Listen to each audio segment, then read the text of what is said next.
I've always thought of myself as a pretty average guy. Mid-40s, steady job in marketing, and a relatively peaceful marriage with Donna, my wife of 10 years. Donna had this effortless beauty, the kind that still turned heads even after all these years. She worked as a physical therapist and recently took up tennis to stay fit. Her coach, Rick, was a rugged, athletic guy who seemed friendly enough at first. He was in his early 30s, charismatic, and had a way with words that could charm anyone. I thought nothing of it initially, but as Donna's training sessions went on, I noticed a shift. She grew increasingly distant, dismissive, and downright snarky. At first, I attributed her irritability to stress or work fatigue. I even suggested she ease off on tennis to give herself some downtime, but she snapped back that I didn't understand her need for fitness. Then there were the late sessions at the club. She'd come home after 9 p.m., claiming Rick wanted to fine-tune her swing, or that they had some last-minute strategy talk for the upcoming tournament. Her excuses sounded plausible, yet there was a peculiar tone in her voice that didn't sit right with me. It wasn't until a Thursday evening, while flipping through Netflix, that I finally caught the first real hint. My buddy Jim had texted me. Saw Donna and Rick leaving the club together around 8. They looked cozy. Everything okay? I felt my stomach drop. Jim was not the type to stir up drama. He meant well. But even after reading his message, I brushed it off, thinking, Jim must be mistaken. She would never. Except now, I couldn't shake the nagging suspicion, so I did something that made me feel both pathetic and furious. I checked her phone. I knew her passcode, but she rarely let it out of her sight. That night, after she'd passed out post-practice, I scrolled through her texts. There wasn't much there, but a chat with Rick stood out. Rick. Tonight was great. Can't wait for our next session. Donna, you make my day so much better. A pit formed in my stomach. It could have been harmless banter, but I sensed the undertones of intimacy. She had never spoken to me like that. The next day, she left early for work and didn't return my "I love you" as she normally did. The distance between us felt like a chasm. My suspicions grew stronger. When she came home later that night, she acted like everything was fine, but her defensiveness whenever I tried to engage in conversation was telling. I decided to follow her the next time she went to tennis practice. My hands were sweating as I parked across the street from the club. An hour later, they walked out together, laughing and leaning close. He playfully pushed a strand of hair behind her ear, and she giggled like a teenager. They both got into his car and drove off. I followed at a safe distance until they reached a dimly lit parking lot near a secluded bar. They stepped out and, to my utter disbelief, began making out passionately against his car. Everything inside me shattered. I was paralyzed, watching my wife of 10 years embrace another man like she'd never embraced me. I didn't know what to do at that moment. My instinct told me to charge at them, demand answers, or maybe even knock Rick's teeth out, but I just sat there in shock. It was like a slow-motion scene from a movie I wished I could walk out of. I finally snapped out of it and drove home, my knuckles white from gripping the steering wheel. I felt my mind racing through 1,000 scenarios and my chest tightening with every passing second. That night, Donna came home around midnight, smelling of perfume and alcohol, her demeanor giddy. She tiptoed into the bedroom, probably hoping to slip into bed unnoticed. But I was awake, my mind churning with rage and betrayal. She muttered something about running late after a team dinner, not even realizing I'd been onto her the whole time.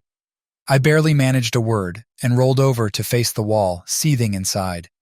It was clear that she was trying to keep up the facade of normalcy. For days, I let her weave her web of lies, unable to confront her directly, but keeping a close eye on her every move. My heart was already breaking, and my trust in her was unraveling fast. One evening, I couldn't take it anymore and decided to confront her. She was preparing a salad in the kitchen, humming softly, when I stormed in. "What's going on with you and Rick?" I demanded, my voice shaking with restrained anger. She froze, a knife suspended midair. "What do you mean?" Her tone was icy and defensive. "You know exactly what I mean," I shot back, throwing my phone on the counter with the texts open. "I've seen the messages. I know you're cheating on me with that guy." Her face twisted in annoyance. "You're being ridiculous. I thought you trusted me." "Trusted you?" I laughed bitterly. "I saw you with him, Donna, kissing him outside that bar." Her eyes widened momentarily, but she quickly regained her composure. "So what if I was? He's just a friend. You have no idea what you're talking about." You call making out with another man being just friends? I snapped, my fury bubbling to the surface. Do you think I'm stupid? The facade crumbled, and the bitchiness emerged in full force. Well, maybe if you paid more attention to me, I wouldn't need to find it elsewhere. I was stunned. I felt like I'd been sucker punched. Is that your excuse? I asked, my voice barely a whisper. You think this is my fault? You know what?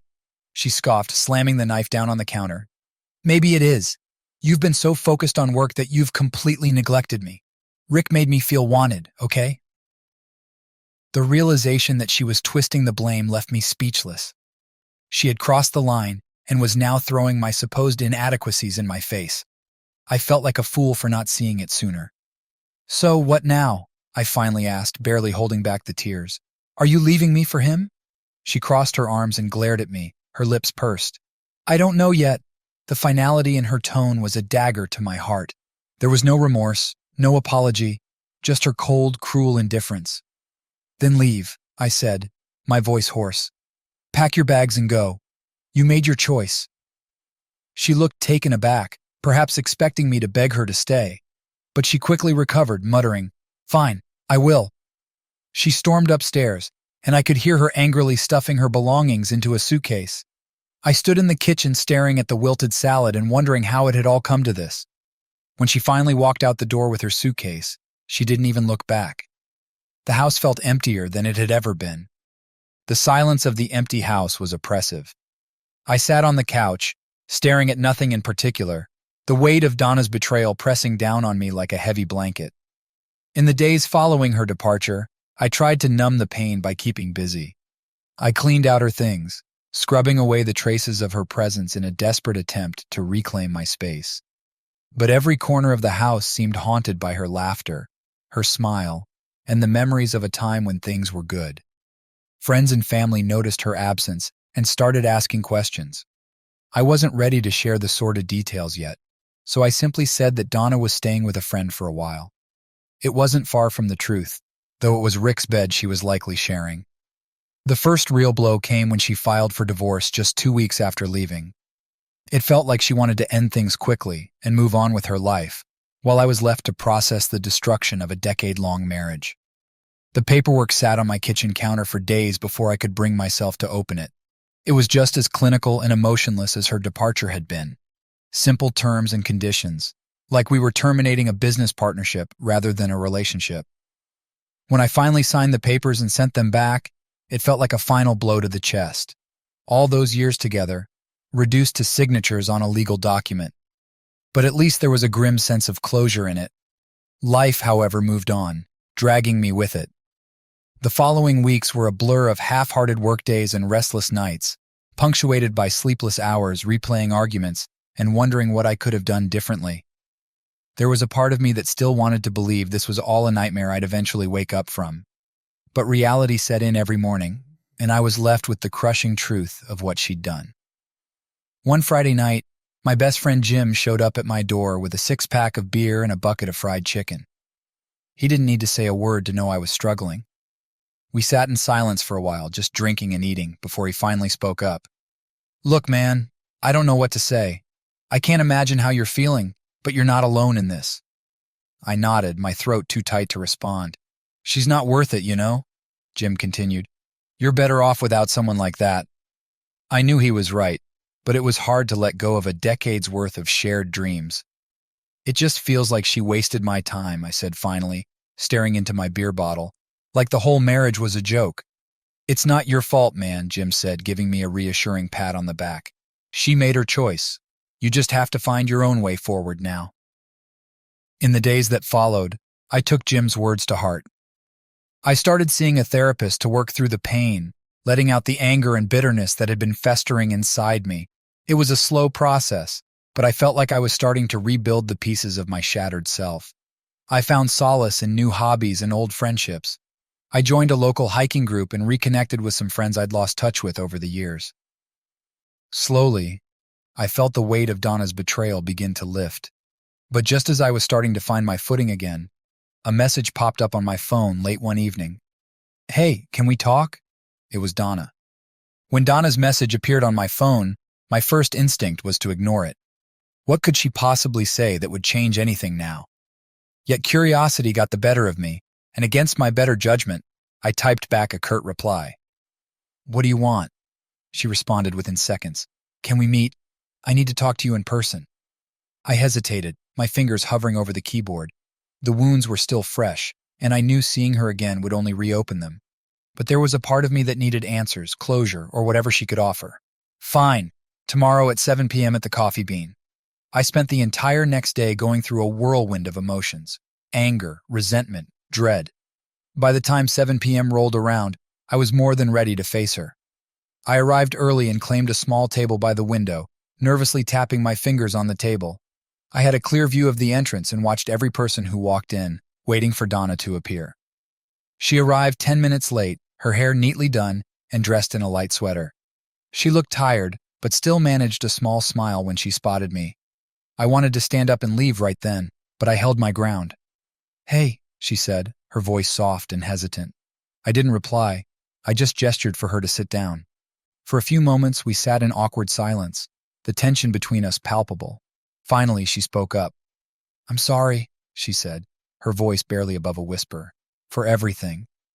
I crossed my arms and leaned back in my chair. "Sorry doesn't cut it, Donna. You betrayed me. You left without a second thought and filed for divorce like it was nothing." She looked down, fiddling with her coffee cup. "I know. I was selfish, and I didn't think about how much it would hurt you." "No, you didn't," I shot back. "And now you want to talk? Why?" Donna took a deep breath, her eyes glistening with unshed tears. "Because I made a mistake, and I wanted to explain. Rick and it was a fling. I thought it was more, but it wasn't. He left me a few weeks after I moved out. He's seeing someone else now." I felt a pang of satisfaction, but I pushed it down. "So you're alone, and now you're back to make yourself feel better?" She shook her head. "No, that's not it. I just wanted to apologize and ask if there's any way we could work things out." I couldn't believe what I was hearing. After all that had happened, she thought we could just pick up where we left off? "Work things out?" I scoffed. "There's nothing to work out. You destroyed our marriage. You left." Her face fell, and she looked like she was about to cry. "I know, and I'm so sorry. I was confused and made a terrible choice, but I still care about you." I shook my head, standing up from the table. "You cared about me? You had a funny way of showing it, Donna." She reached out to grab my arm, but I pulled away. "Please, just think about it. I made a mistake, but I want to fix things." I leaned in close, my voice low. "The only thing I have to think about is moving on with my life without you in it." With that, I turned and walked away, leaving Donna sitting at the table with her head in her hands. I felt a sense of finality as I stepped into the cool evening air. Whatever we had was gone, and there was no going back. After the encounter with Donna, I felt like I'd finally turned a page. Walking away from that cafe was like stepping out of a dark fog that had enveloped me for months. The lingering pain and resentment were still there, but I was ready to let go of the past and focus on rebuilding my life. A few weeks passed, and Donna sent me a couple more messages. They were desperate pleas for another chance, littered with apologies and promises that things would be different if we reconciled. I left them unanswered. It was clear she was still trying to salvage her reputation or soothe her conscience rather than make amends. I had nothing left to give her. Instead, I poured my energy into myself. I started going to the gym regularly, picking up a routine that felt invigorating. I reconnected with old friends over dinners and outdoor activities. Jim remained my rock, always showing up when I needed a dose of reality and a good laugh. During one of our evenings out, he nudged me over a plate of nachos. "You should think about getting back out there," he said, casually taking a sip of his beer. I laughed. "Really? You think that's a good idea?" "Absolutely," he replied. "You're a catch, man. Don't let Donna's garbage behavior convince you otherwise." I wasn't fully convinced, but the idea began to take root. Eventually, I worked up the courage to dip my toes into the dating pool again. It was nerve-wracking at first, and the prospect of starting over felt daunting, but I signed up for a dating app just to see what was out there. A few awkward dates later, I met Karen, a spirited woman with an infectious laugh and a passion for hiking. She was direct but kind, and we quickly bonded over our shared love of the outdoors and dark humor. It felt refreshing to be with someone who made me laugh so easily. After a few dates, she finally asked about my past relationships. I told her the truth, that I was still recovering from a tough divorce after my wife had cheated on me. I half expected her to pull away, but she reached out and squeezed my hand. "You went through something awful," she said, "but I'm glad you're here now." With Karen, I found a new sense of joy and hope. She was understanding and patient as I navigated the emotional scars left by Donna. Every day felt like a step toward healing. One afternoon, as we hiked a trail overlooking the ocean, Karen turned to me and said, "You're stronger than you realize, you know?" I looked out at the waves crashing against the shore below us. "I don't always feel that way." "Well, I see it," she said firmly. "You didn't let what happened define you. That's strength." It was in that moment that I finally felt free of the chains that Donna had placed around me. I smiled at Karen, feeling lighter than I had in months. The divorce was finalized a month later. I received the final paperwork and tucked them away in a drawer. I didn't need them as a reminder anymore. Donna was just a closed chapter in my life, and I was ready to write a new one. Life had finally found a new rhythm with Karen by my side. I was settling into a routine that felt right, and my energy was focused on building something genuine and lasting with her. One Saturday morning, Karen suggested we check out a farmer's market downtown. The weather was warm, and the air was filled with the scent of fresh produce and baked goods. As we wandered past stalls selling artisanal cheeses and colorful flowers, I felt relaxed and happy. Karen was holding my hand, chatting animatedly about her plans for a small vegetable garden she wanted to start. We stopped at a booth to admire some lavender-infused honey when I heard a voice behind me. "Hey, Dan." I turned around and froze. It was Rick, looking just as cocky and charming as I remembered. He stood there with a lopsided grin, holding a cup of iced coffee. He didn't seem surprised to see me. In fact, he acted like he was running into an old friend. "Rick," I said stiffly, the air growing tense around us. Karen looked between us, sensing the unease. "Do you know this guy?" she asked. "Yeah," I replied, struggling to keep my tone neutral. "This is Rick." Recognition flickered in her eyes, and she quickly tightened her grip on my hand. "The Rick?" Rick chuckled, unfazed. "I see you've heard of me." I wanted to punch that smug look off his face, but I held back. Instead, I took a deep breath and asked, "What do you want, Rick?" He shrugged. "I just wanted to say hi. You look good, man. Better than the last time I saw you." "Well, things change," I said, my voice steady. "People move on." Rick nodded and took a sip of his coffee, his gaze shifting to Karen. "And I see you've moved on too. Nice to meet you, Karen."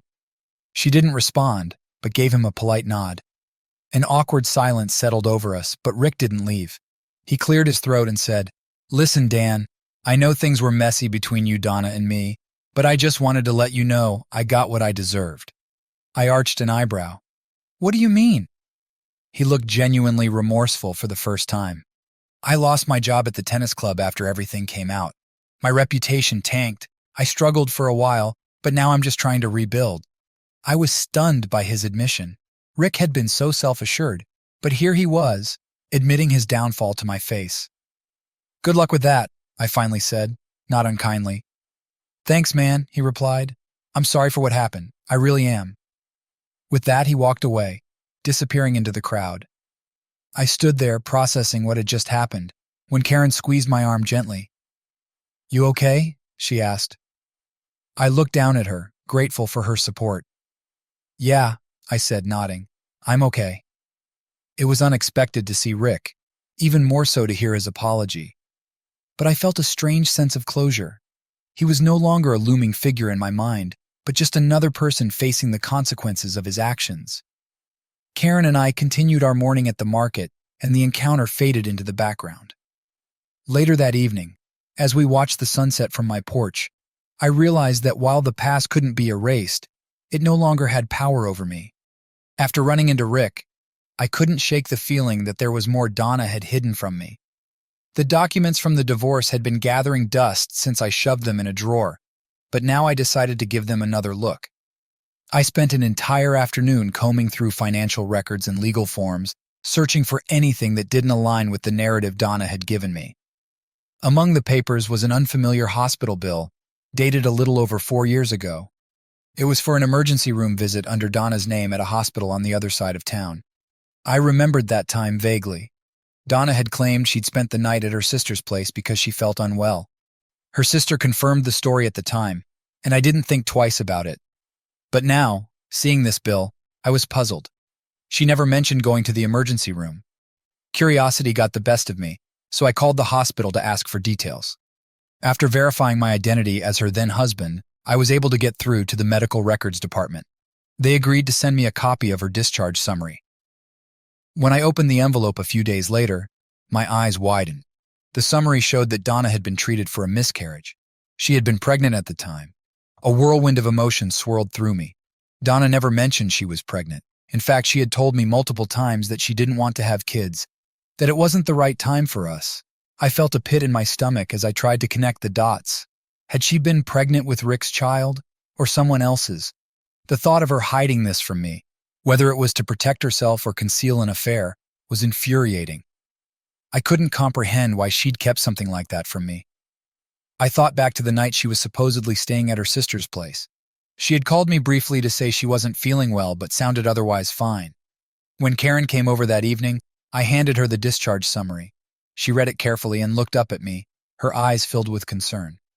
"She never told you, did she?" she asked softly. I shook my head. "No. She made me believe everything was fine and that she was at her sister's." Karen squeezed my arm. "I'm so sorry. But that wasn't your fault. You couldn't have known." I nodded, but the betrayal burned deep. For years, Donna had lied to me about something so personal and profound. It made me question everything I thought I knew about our marriage. As I sat there, staring at the paper in my hands, I realized this was another chapter of our relationship that would remain unresolved. I couldn't get answers from Donna, but I didn't need to. The facts were staring me in the face, and I couldn't deny them any longer. She had lied to me when she should have trusted me the most. Karen stayed by my side that night, offering quiet comfort as I processed the bitter truth. I knew it would take time to heal from this second betrayal, but with Karen beside me, I felt stronger than I had in months. After discovering the hidden truth about Donna's miscarriage, I felt like I was trapped in a whirlpool of emotions. How could she keep something so profound from me for all these years? I knew I needed answers, so I reached out to her and arranged to meet at a quiet cafe near her apartment. When I walked in, she was already seated, stirring a cup of tea nervously. Her eyes flicked up to meet mine, and I could see she was bracing herself for what was to come. I sat down across from her, keeping my expression steady. "Thanks for agreeing to meet," I said, my voice tense. "Of course," she replied softly. "I'm sure you have questions." "I need to understand why you kept the miscarriage a secret," I began, leaning in closer. "Why did you hide something so significant from me?" Donna took a deep breath and set her spoon down, her hands trembling slightly. "It happened 4 years ago," she began quietly. "I found out I was pregnant and I panicked. I didn't know how to tell you." I stayed silent, waiting for her to continue. "I was worried about how you would react," she said, her voice strained. "I told you I didn't want children, and I was scared that you would think I'd lied. I didn't want you to feel pressured into becoming a parent if it wasn't something you wanted." "So you just didn't tell me?" I asked, disbelief creeping into my tone. She looked down at her tea and nodded slowly. "I know it was wrong. I was overwhelmed and confused. When I miscarried, I went to the hospital alone and stayed at my sister's place afterward. She knew, but she promised not to say anything." I clenched my jaw, trying to contain my frustration. "Donna, we were married. We were supposed to trust each other. Why didn't you feel like you could talk to me?" She finally looked up, her eyes glistening with tears. "I didn't want to burden you," she said. "I felt like I was losing control of everything and didn't know how to handle it. And then it was too late. I thought I could bury it and move on." "But you couldn't, could you?" I asked bitterly. "It just made things worse." Donna wiped her eyes and nodded. "Yes, and I'm so sorry. I know it's too late, but I wanted you to know the truth." Her words hung heavily in the air, and I could feel the weight of her regret. "What do you want from me, Donna?" I asked quietly. She hesitated for a moment before saying, "I don't expect you to forgive me, but I hope you can find peace in knowing the truth." I looked down at my hands, taking in her words. I couldn't deny that finally hearing the truth did bring a sense of closure, but it didn't erase the pain of her betrayal. "Thank you for telling me," I said, standing up, "but this doesn't change things between us. We're done." Her face crumpled and she nodded slowly. I understand, she whispered. Without another word, she stood up and left the cafe, leaving me staring into my untouched coffee. I felt a strange mixture of relief and sorrow. The truth was finally out, and I could feel the heaviness lifting from my shoulders. After a while, I left the cafe and walked aimlessly through the city, the cool evening air clearing my thoughts. With the truth finally revealed, I knew it was time to move forward and start the next chapter of my life.